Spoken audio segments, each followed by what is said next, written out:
The Cleveland Browns have announced that quarterback Deshawn Watson will be out for the season due to a shoulder injury. Watson will undergo surgery to repair a displaced fracture in his right shoulder, which was discovered after he reported discomfort following a hit in a recent game against the Ravens. Despite playing through the injury and finishing the game, medical experts recommended immediate surgery to prevent further damage.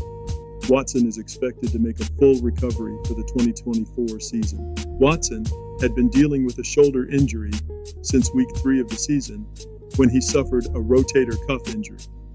He missed several games but returned to play through the injury. However, the recent shoulder fracture is a new injury unrelated to the previous one. The Browns plan to add another quarterback to their roster but express confidence in their current quarterback room, featuring rookie Dorian Thompson-Robinson and P.J. Walker. Thompson-Robinson will start in Watson's absence. Despite facing various injuries and setbacks this season, the Browns remain focused on their goals and are determined to overcome the challenges. Executive Vice President of Football Operations and General Manager Andrew Berry praised the team's resilience and emphasized their ability to persevere in the face of adversity. Thank you for watching. Like and subscribe for daily AI headline updates.